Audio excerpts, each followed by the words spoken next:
वालेकुम, कैसे हैं आप सब लोग। वेलकम करते हैं आपका किचन विद अम्मी में एक नई रेसिपी के साथ। और उम्मीद करते हैं आप सब लोग खैरियत से होंगे और मज़े से ट्राई कर रहे होंगे हमारी रेसिपीज़ को। तो आज हम बनाने जा रहे हैं अपने किचन के अंदर जिंगर बर्गर की रेसिपी, बहुत ही बिल्कुल रेस्टोरेंट स्टाइल की, घर में मौजूद सामान के साथ जो आप आराम से बना सकते हैं अपने बच्चों के लिए और बड़ों के लिए। हर एक के पसंदीदा होते हैं जिंगर बर्गर। तो चलें रेसिपी को स्टार्ट करते हैं। जिसके लिए हमने लिया है ये 1 किलो हमने ये ब्रेस्ट लिया था, जिसके हमने इस तरीके से ये कटवा लिए, पीसेस कटवा लिए, ठीक है। और इनको हमने वॉश करके रख लिया है पानी निकलने के लिए, ठीक है। ये हमने ले लिया है। हमने लिया है साथ में चीज़ स्लाइस। ये ऑप्शन है, आप इस्तेमाल करना चाहे कर सकते हैं और किसी भी ब्रांड की लेना चाहे तो ले सकते हैं। हमने ऑल पर्स की लिए, ठीक है। और इसमें जो मसाले हम यूज़ करेंगे ये है लाल मिर्च 2 चम्मच, बिल्कुल लेवल भरकर नहीं, लेवल। और हमने ली काली मिर्च 1 चम्मच, पिसा हुआ धनिया 1 चम्मच, अदरक लहसुन 2 चम्मच, और 2 चम्मच लिए हमने सफ़ेद कुटी हुई मिर्च, और हमने नमक लिया है हस्बे जायका।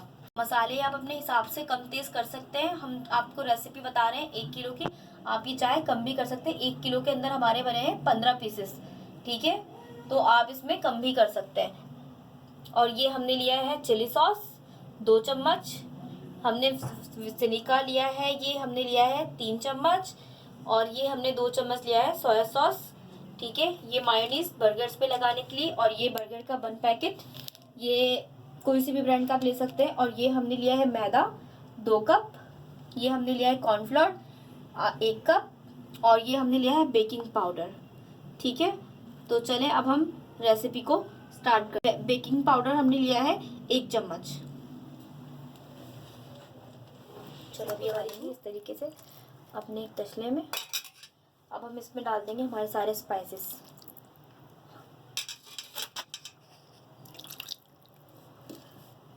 ये डाल दिया हमने इसमें सोया सॉस, और ये हमारे सारे मसाले। ये देखिए, हम अपने हाथों की मदद से अच्छे से इन सब के ऊपर कोटिंग कर लेंगे, और इसको हम रख देंगे कम से कम 1 घंटे के लिए मैरिनेट करने के लिए। ये देखिए, हमने अच्छे से सब पर मसाला हमने कोट कर लिया है। आप लोगों की आसानी के लिए मैं एक टिप आपको बताती हूँ कि आप क्या करें, जितने भी स्पाइसेस मैंने आपको बताएं एक बाउल में आप सबको मिक्स करके फिर अगर आप इसमें शामिल करेंगे तो आप लोगों को बहुत ज़्यादा आसानी होगी कि वो इवनली सबके ऊपर मसाला अच्छे से कोट हो जाएगा। इसमें आपको थोड़ा सी मुश्किल होगी कि कहीं थोड़ा सा लग जाएगा, कहीं थोड़ा सा हो जाएगा। चलो इसको हम रख देते हैं मैरिनेट करने के लिए। मैरिनेट करने के लिए रख दिया 1 घंटे के लिए। चलें इतने में हम क्या करते हैं, हम हमारा जो हमने इसको जिस पे कोटिंग करनी है वो मिक्सचर हम तैयार कर लेते हैं। करेंगे नमक 1 चम्मच, हमारा बेकिंग पाउडर और कॉर्नफ्लोर। ये हमने लिया है 2 कप, हमारे पास मैदा है तो हमने 1 कप लिया है कॉर्नफ्लोर। इससे क्या होगा, हमारी कोटिंग बहुत अच्छी आएगी, क्रिस्पी। और अगर आप बहुत ज़्यादा बराबर बराबर का मैदा और कॉर्नफ्लोर ले लेंगे तो वो क्या होगा कि बहुत ज़्यादा सख्त हो जाएगा। तो हमने क्या करना है, मैदे की क्वांटिटी से आधा लेना है हमारा कॉर्नफ्लोर। इसको हम अच्छे से मिक्स कर लेंगे ताकि जो हमारा बेकिंग पाउडर है वो अच्छे से इसमें मिक्स हो जाए, और नमक। सर हमने तैयार किया था मैदा, कॉर्नफ्लोर और बेकिंग पाउडर और नमक का, इसको हमने अब बड़े बर्तन में शिफ्ट कर लिया है, क्योंकि इसको हमने अभी आपको मैं बताऊंगी क्यों, क्योंकि हमने इसको अच्छे से रब करना है। तो इस पर्पस के लिए आपको भी क्या चाहिए, बड़ा बर्तन चाहिए जिसके अंदर आप अच्छे से मैदे को रब कर सके चिकन के ऊपर। और ये हमने लिया है पानी, ठीक है। चलो मैं आपको बताती हूँ कि किस तरीके से आप तैयार कर सकते हैं चिकन का पीस। सबसे पहले हम इसको क्या करेंगे, हम रखेंगे इसमें मैदे के अंदर, ठीक है। इसको अच्छे से दबाएंगे, फिर इस साइड से भी दबा देंगे। फिर हम अपने क्या करना है, ये देखें, इसके ऊपर अच्छे से ये मैदा डाल के इसको हाथों की मदद से ऐसे, बहुत ज़्यादा जोर नहीं लगाना कि ऐसा ना हो कि आपका वो फ्ले टूट जाए। लेकिन हमने क्या करना है, मैदे को अच्छे से इसके ऊपर यूँ करना है, रब करना है। फिर हम साइड चेंज करेंगे, इस तरफ भी हमने ऐसे ही करना है।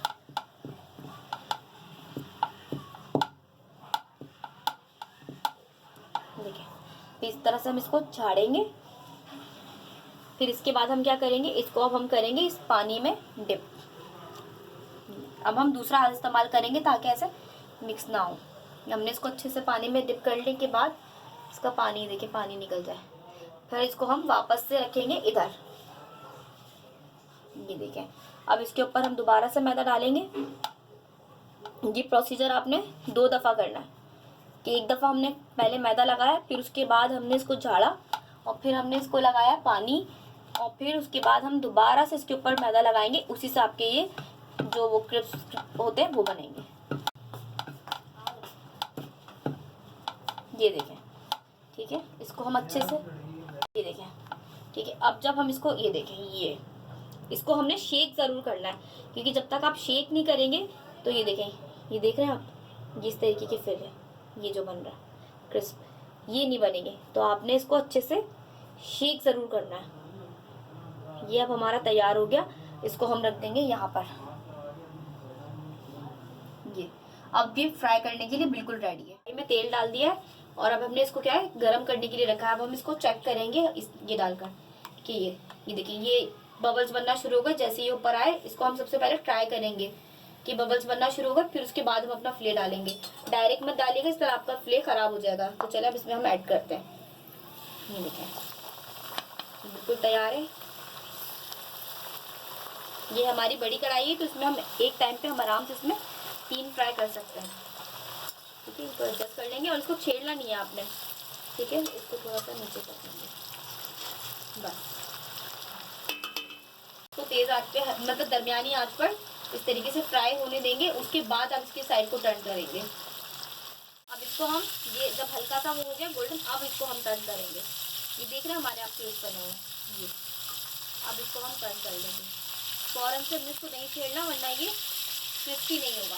अब हम इसको सेम साइड से भी हमारे अच्छे से लाइट गोल्डन फ्राई हो चुके हैं। आपको इसको क्रिस्प चेक करें।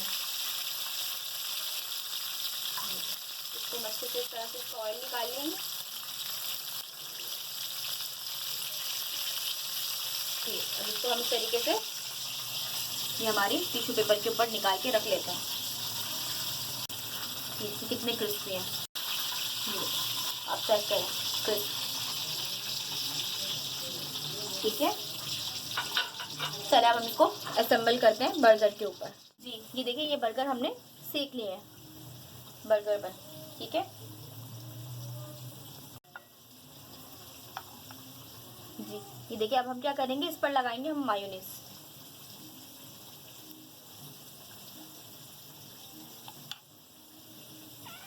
और अब हम रखेंगे इसके ऊपर हमारा जो हमने तैयार किया है।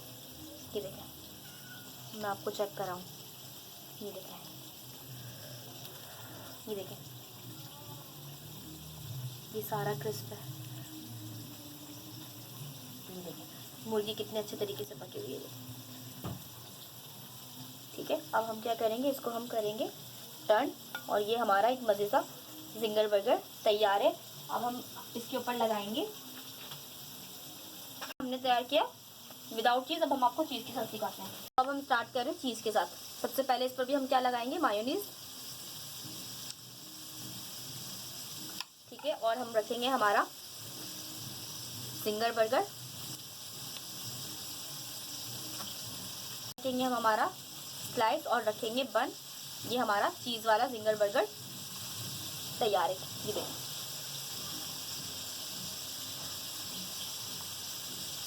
रेसिपी को ज़रूर ट्राई कीजिएगा और हमें बताइएगा कि आपको किस तरीके के लगे। हमें बहुत खुशी होगी कि आप हमें फीडबैक शेयर करेंगे कि आपने हमारी रेसिपी को ट्राई किया। इंशाल्लाह मिलते हैं आपसे नेक्स्ट वीडियो के अंदर। जब तक के लिए अल्लाह हाफिज़।